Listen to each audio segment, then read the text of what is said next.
And do you want it to just be kind of a block letter? Are you good with that? That'd be fine. Okay. All right, so I've got, and by the way, I have a B here as I'm just thinking about what's this B going to look like.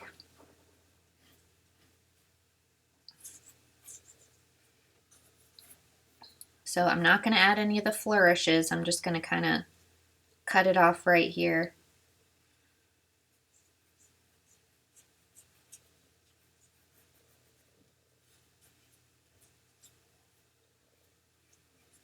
I think typically the bottom of the B comes out a little further and the top of the B doesn't make it out all the way.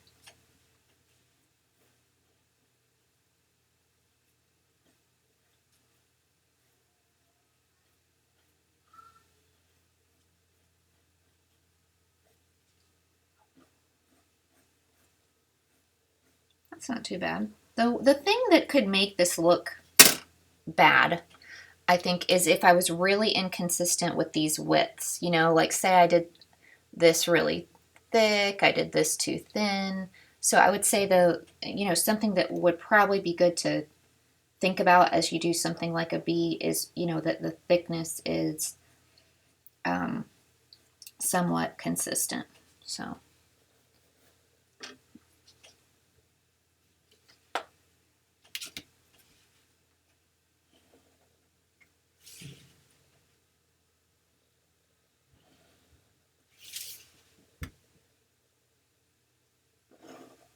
Oops. Oh, that was really bad.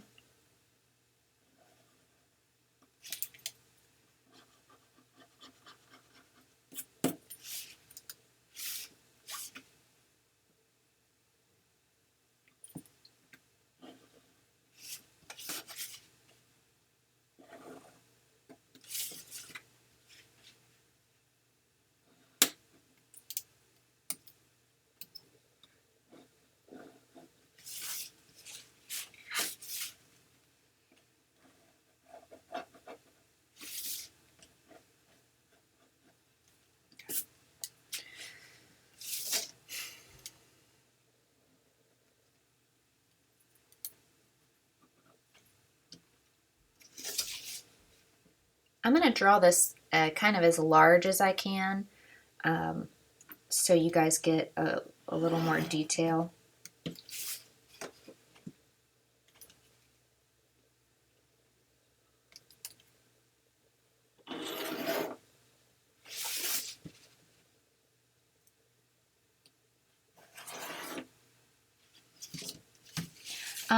So far I've been drawing the letters in the proper orientation. Does that make sense? Like they're turned, like you'd read them left to right.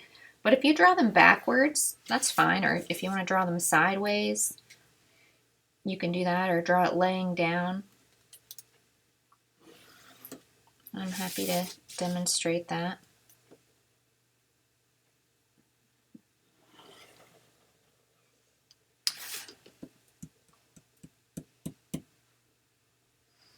Actually, let's do this one because we're not going to see, all those curves are going to be sort of facing away from us. Let's draw the letter on this side. You know what I mean by that? So this will be the thin side. So we'll be looking at the letter like this instead of like this. That's kind of how we handled the last letter.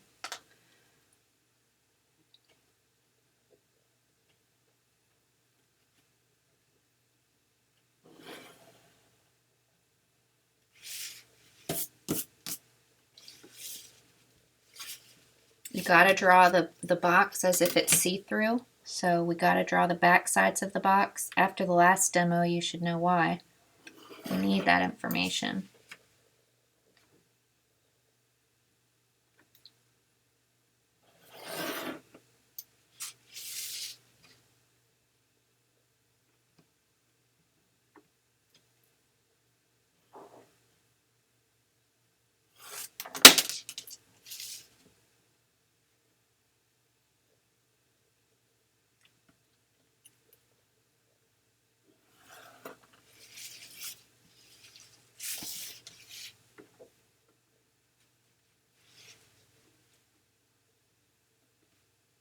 I'm trying to show you guys where I...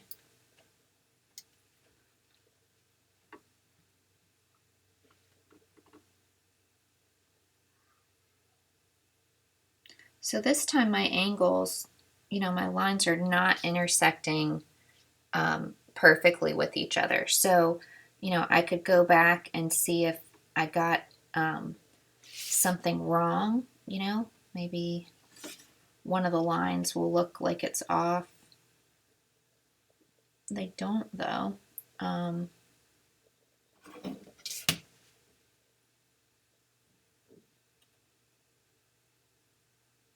Yeah, I don't know. I don't really want to.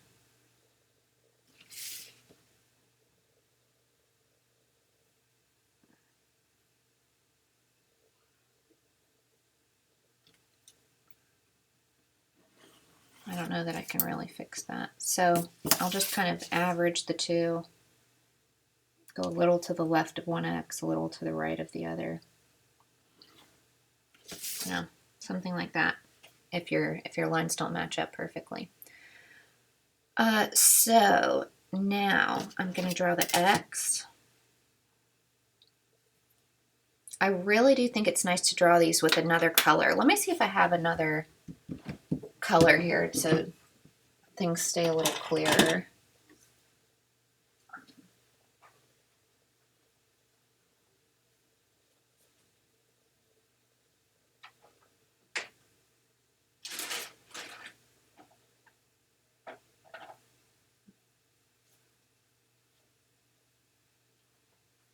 My daughter's taken all my colored pencils, but I do have this green. I don't know how much that's going to help, but I want this X to really be in green. You know, also the verticals, just so I kind of know what is part of the letter and what's part of my trace line. The lines can just start to get really complicated, so that's why I'm thinking about that.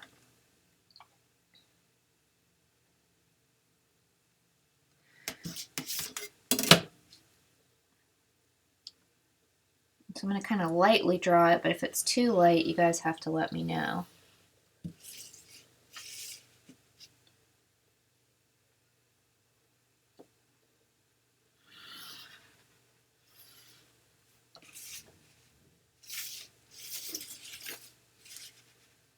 Is anybody getting nauseous from me spinning the triangle around so much?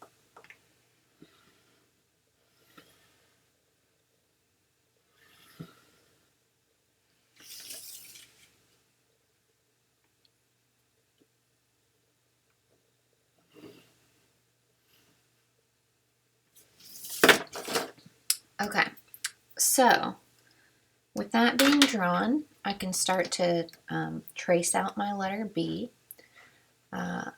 In most cases, I don't feel like this is quite as complex as, well, actually, that's not true. I'm looking at some places thinking I could probably benefit from one more angle.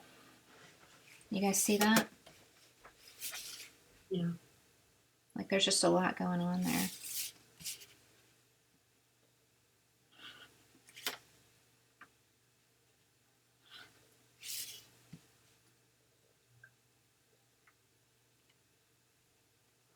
And if this starts to be too many green lines for you, draw the diamond in red or purple, you know, whatever it helps to keep your brain straight with it all.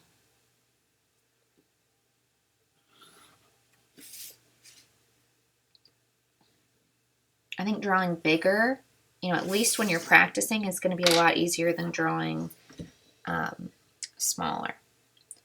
Okay, so now let's try to draw this.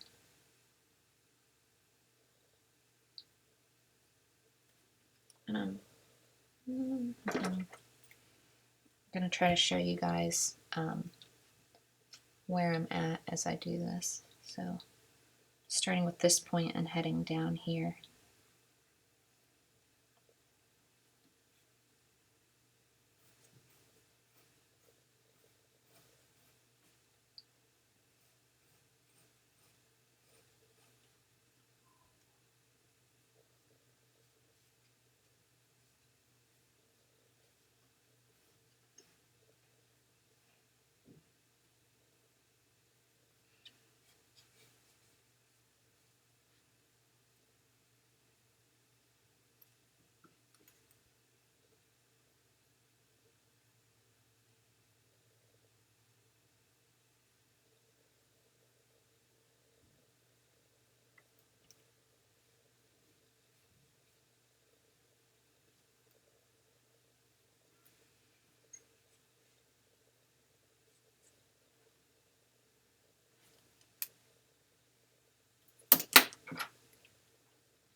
It's really easy to see a line like this that has no relevance to the front of the object and feel like you need to react to it in some way or get confused by it. Um, you could even wait to draw the rest of the box, if that's the case, till after you've drawn the letter, the first letter, so that it doesn't distract you.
Okay, so there's my letter.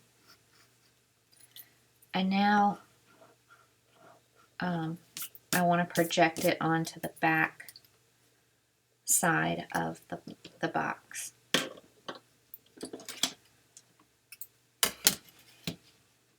Now remember that curve thing we did last time? Oh, why isn't the...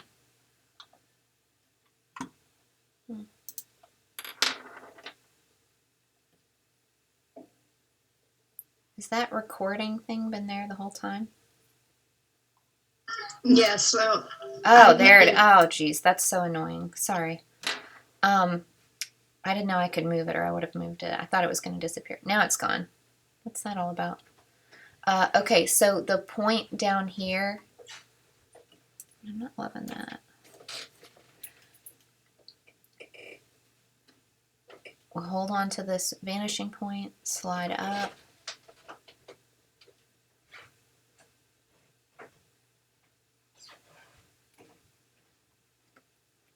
And that first point that I hit, that's telling me what the boundary of the curve of the B is going to be. I can do it going in the other direction too.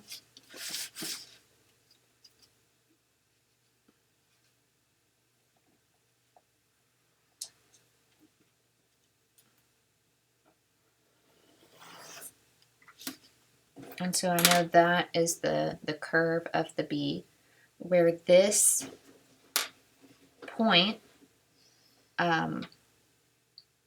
intersects with this has no relevance. So don't start to read into that as being an important point. Neither does this. We've got to find, the whole shape of the B still, and it's going to be more like this, right? It's going to be something more like that. So we're really just using that angle to find where the curve is going to start or stop. Okay, so I think I would want to find this point next. If I go out from the vanishing point, where is that, moment, that outermost part of the B? It doesn't come all the way to the edge of this box. It comes kind of in here somewhere. So to find that, I'm just going to go from here back to the vanishing point. But to find that point also, I either would have to eyeball, how far in does it go, or I really need this extra trace point. So watch how, and you remember I drew that box around the last shape right about halfway.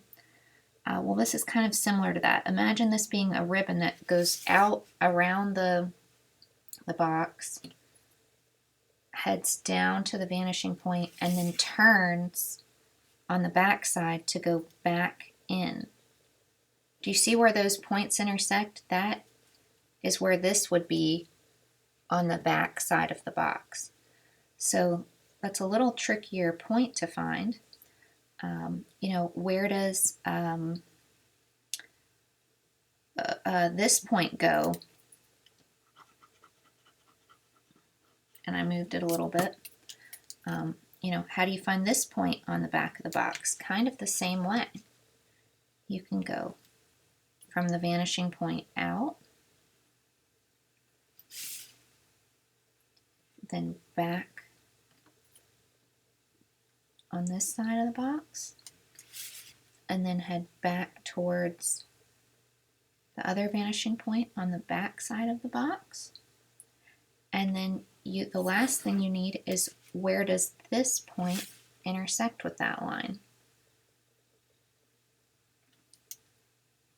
So wherever those two intersect, that's going to give you the point for that back, or a little, whatever, middle of the bee. It's a tricky spot when you're looking at it, so I want to do it one more time. Now down here you don't have to do it, right? You just find the point where the bee touches the outside of the box, and that's the corresponding point on the back side of the box. But maybe here would be a good point to, you know, mark as well. So, you know, I need that to be heading back to the vanishing point, but where on this line does it go? I mean, my best guess is probably right here, but let's go out from the vanishing point, and let's basically find the distance. Do you see how this is the distance that this mark would be from the front of the box? Let's find that on the back of the box. Here's the distance back here, but what we still don't know is where on this point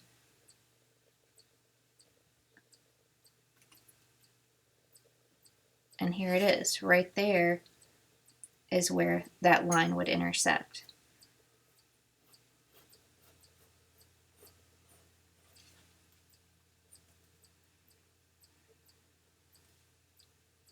This is another sort of tricky point to find, you know, that point where basically this disappears and we stop drawing it. But you can find it the same way. This time I'm going to go down and then back in perspective.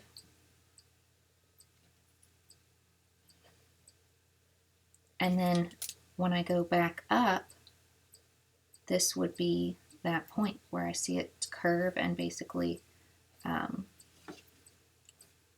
of disappear behind the letter. So up here, same thing. This point, wherever this point was that I decided, you know, this is where the curve meets the edge. Maybe it's like right here. I'd go up, back to the vanishing point. I already have a line going back to the vanishing point right there. So wherever this top line intersects with the back of the box, the way it intersected with the front of the box, that's giving me a pretty clear idea of where that curve might need to start specifically. Now, are we going to see through this? Through to the, you know, air, basically through this hole? That's something that you need to know. My guess would be no, but here's the way you actually find that out. We have this edge of the box of the bee drawn right here, correct? These two lines correspond to one another. But what we need to also know is, where does this line go? So, you know, we need to know where that's happening back here. So the way we've got to do that, we've got a few more points we've got to deal with. We have some inside corners of the bee that we haven't drawn yet. Here's an inside corner. You can also draw these if you're not sure whether or not you'll be seeing them. Because my bee dips down a little bit, I actually do see it. But here, no, I won't see any of that. So now I've got these angles, so I need to find this point back here on the back side of this box. And when I draw that line vertically, I'll know, if it's here, I'll know I'm seeing through. If it's over further, I'll know that I don't. So the way I'm going to do that is I'm going to treat this whole thing as a ribbon wrapping around the box, basically. I'm going to go down. I'm going to go back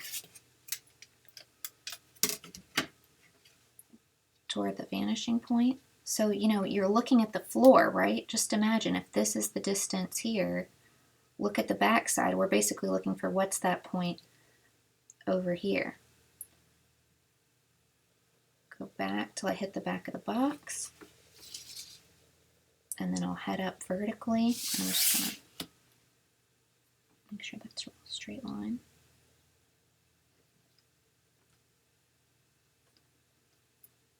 Okay, so my guess was incorrect. We do see some of the back side of the box. Oh, and I drew that, but I kept going down, and right here is where it actually turns again. Does that make sense? That would actually curve and be the opening back there. So we do see through in this instance, but not up here.